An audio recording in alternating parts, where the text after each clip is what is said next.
Welcome back to another episode of Aussie Bucking. Something a bit different today. I'm going to share a video of my son and his partner who has brought 100 acres up at Mount Binga, which is south of Blackbutt, southeast Queensland, Australia. So that's their location. They've got a YouTube channel, and Byron is quite a successful one. And if you want to enjoy, if you enjoy it, follow it, and like and subscribe if you wish. But Byron actually bought a foiler. I'm pretty sure it's called a foiler mower, and it's a disc mower that has hammers that go round and round at a great speed. They have got a lot of lantana there and a lot of brush they need to clean up off the block, as you'll see in the video. And he had a bit of grief with it, just like we sort of have grief with our gear too. So you know, everyone has a bit of grief with it. It's a Chinese one, but he's learnt to like it. He learnt to you know, use it now for quite a few hours, and you'll see it in operation and how tough it is or how weak it is in spots. But Byron has found all the spots. So anyway, I hope you enjoyed the video, and yeah, see you in the next round.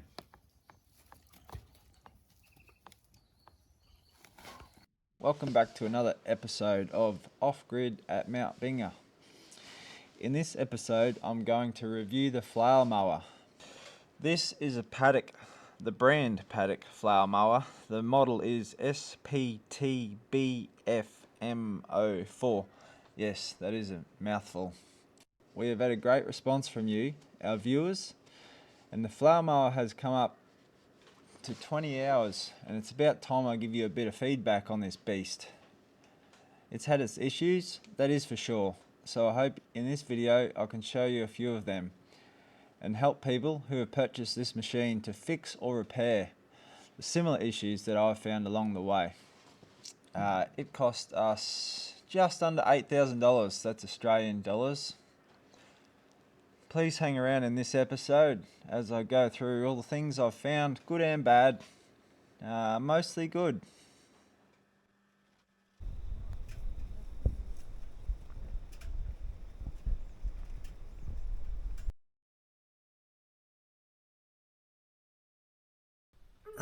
So one of the issues I've been having is with these hammers. I don't know if you can see them clearly enough.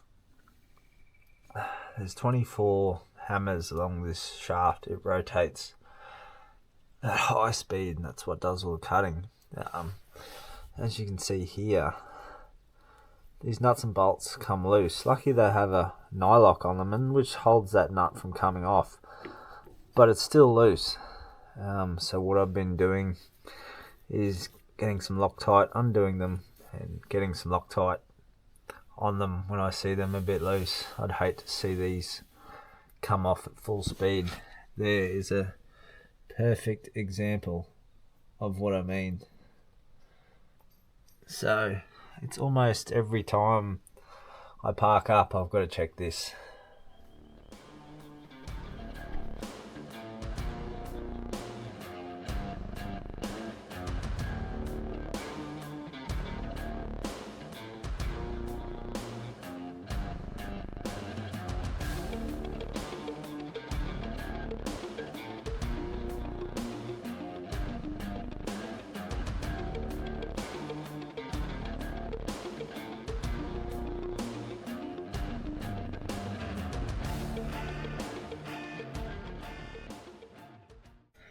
Well, here I am replacing all the bolts, the split washer and the nuts.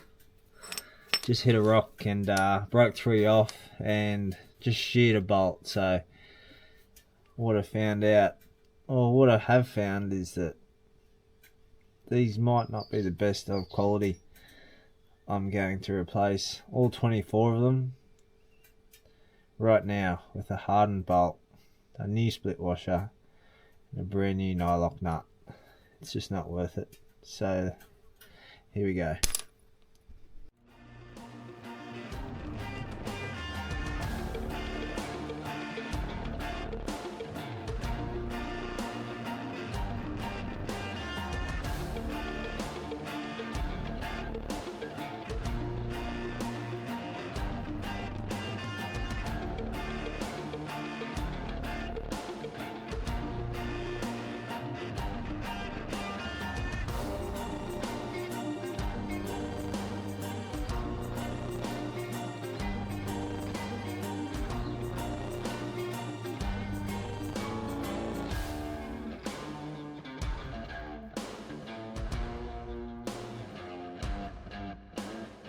Well, there we are. All 24 hammers are off now.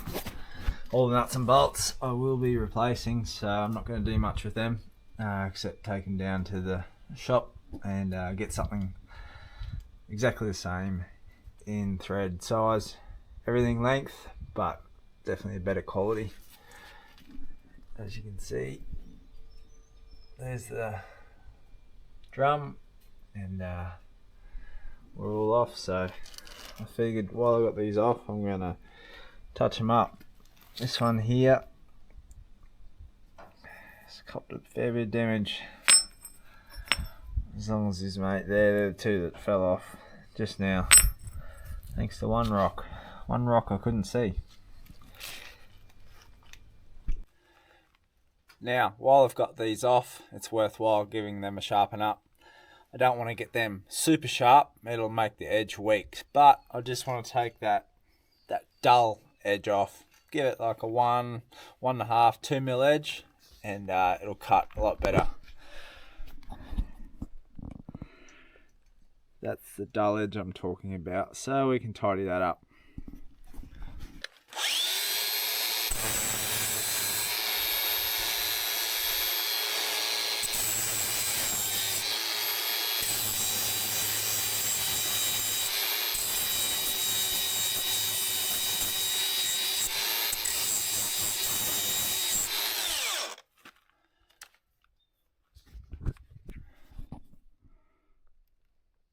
That's all we need. Still a lot of life left in this blade. No need to change it out yet.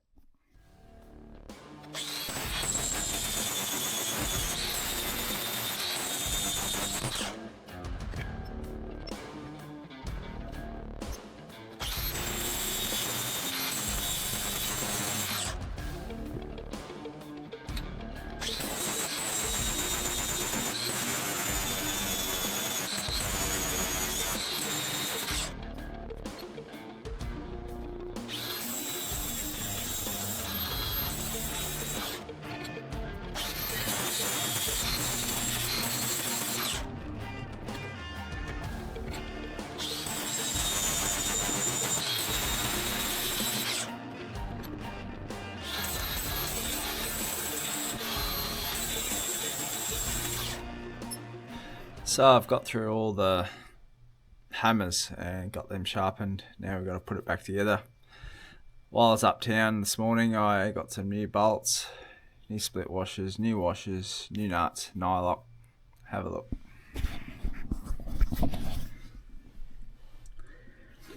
This one here is the old one, and this here's the new kit. The ones that come on it, as you can see here, ran a bit short. The thread was starting to get eaten out by the mount, so I decided to go with a longer shaft and a little bit more thread, so I'll also Loctite it on. Let's go.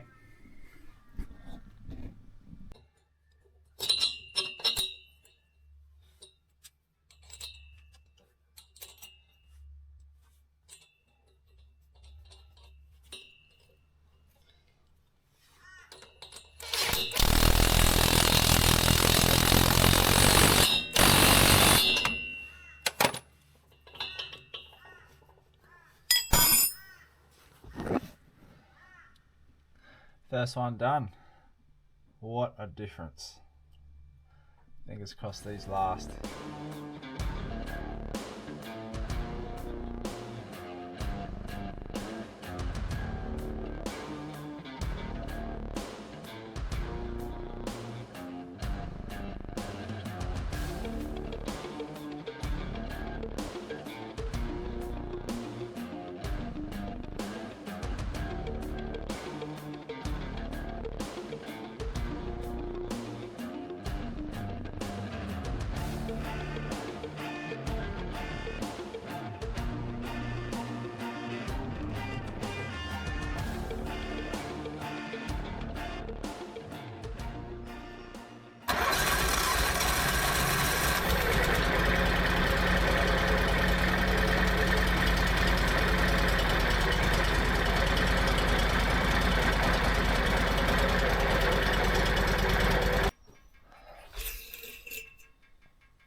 Another thing I had to do was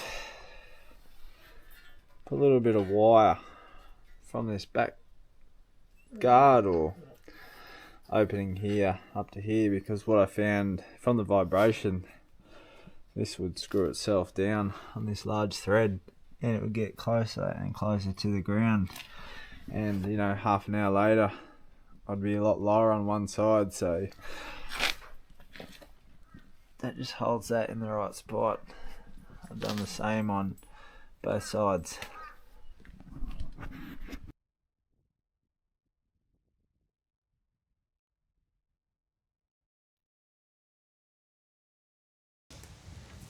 Alright, so part of the issues we were having we thought was fuel, but it turns out it was an oil sensor switch, which is down here. If you zoom in, that little plug there went into there, and what was happening was every 20 minutes,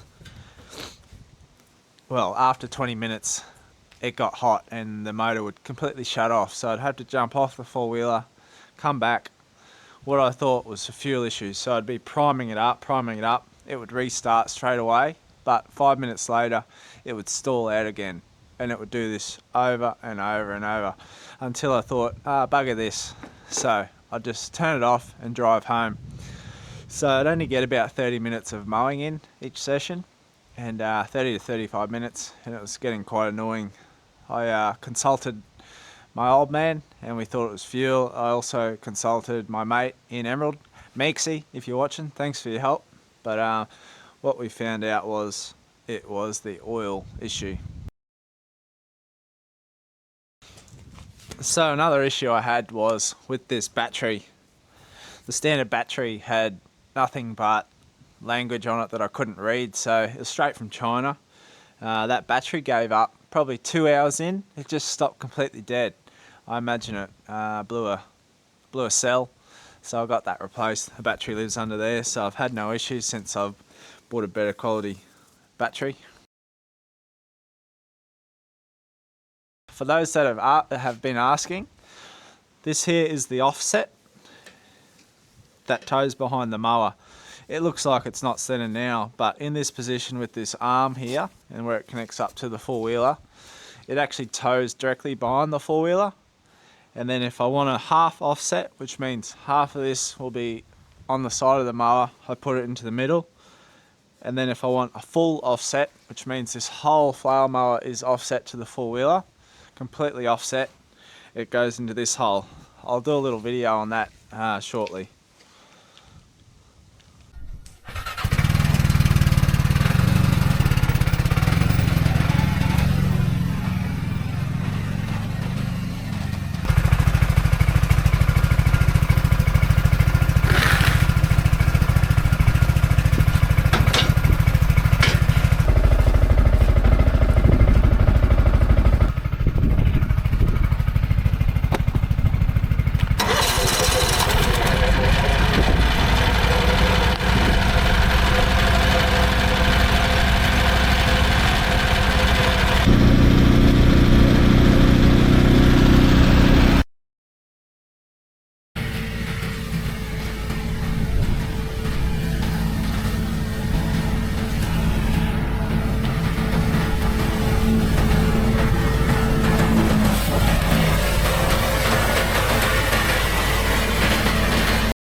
Well, we've come up to about 20 hours of having the Flail mower.